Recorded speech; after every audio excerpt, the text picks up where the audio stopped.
আজ যে জালসার আয়োজন করেছেন আপনারা এবং কালচারাল প্রোগ্রাম যেটা করলেন, ইসলামিক কালচারাল প্রোগ্রাম, এই প্রোগ্রামে এসে খুব ভালো লাগছে আমাদের। আমি গতকালকে বালিঘাটা টাউনে সব প্রোগ্রামে গিয়েছিলাম এবং আমি একটা কথা বলেছিলাম যে আমাদের মুসলিম সমাজ দিন দিন পিছিয়ে যাচ্ছে। পিছিয়ে যাওয়ার কিছু কারণ আছে, যে আমাদের মধ্যে শিক্ষা দীক্ষাটা কম আছে। আমরা যত দিন যাচ্ছে আস্তে আস্তে বিভিন্ন নেশাগ্রস্ত হচ্ছি আমরা। আপনাদের নতুন সমাজ গঠন হয়েছে শুনে খুব আনন্দিত আমি, এবং যেসব কাজগুলো করছেন ওরা তাতে খুব আনন্দিত আমি। এসব কাজের খুব প্রয়োজন আছে। আমি সাথে সাথে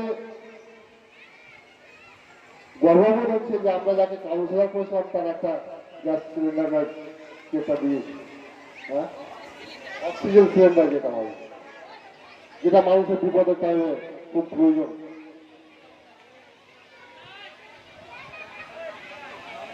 তাই আপনারা যে নমাজি সিস্টেমটা করেছেন এবং যেভাবে করেছেন খুব ভালো করেছেন। বিভিন্ন রকম নেশাকে ছড়াতে হবে আমাদেরকে। আমাদের শিক্ষা দীক্ষার প্রয়োজন আছে। আমাদের কোরআন শরীফ হাদিস প্রয়োজন আছে। সাথে সাথে আমাদের বাংলাও দরকার আছে, ইংলিশও দরকার আছে, ম্যাথমেটিক্সও দরকার আছে। সেগুলো পড়তে হবে আমাদেরকে। যুগের সঙ্গে তাল মিলিয়ে সব রকম ভাবে শিক্ষা নিয়ে আমাদেরকে এগাতে হবে। মানুষ যদি শিক্ষায় শিক্ষিত না হয় তাহলে মানুষ সমাজ এগাতে পারবে না। তাই আমাদের প্রথম দায়িত্ব কর্তব্য যেটা হলো সেটা আমাদেরকে শিক্ষা নিতে হবে। এই মডার্ন যুগ, যদি কিছু বলার দরকার নাই। আমি আপনাদেরকে এইটুকুই বলবো যে আপনাদের সমাজ তৈরি হয়েছে, সবাই একসাথে কাজ করুন। আপনারা খুব ভালো কাজ করছেন। এই কাজ করতে গিয়ে আমাদের কাউন্সিলর বলে আপনাদের পাশে থাকবেন। আমি আপনাদের কথা দিচ্ছি, যেহেতু প্রয়োজন হয় বলবেন, আমি আপনাদের পাশে আছি।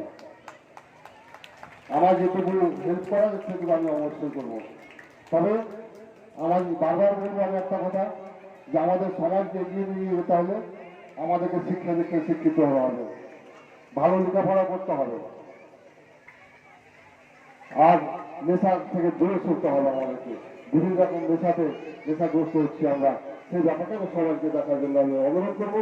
সাথে সাথে ছেলে মেয়েদের লেখাপড়ায় শিক্ষিত হয় সেটাও আপনারা দেখবেন। সমাজের সব রকম ভালো কাজে আপনারা এগিয়ে চলুন। আমরা আপনাদের পাশে আছি, সাথে আছি, সঙ্গে আছি।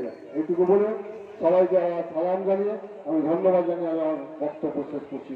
ধন্যবাদ।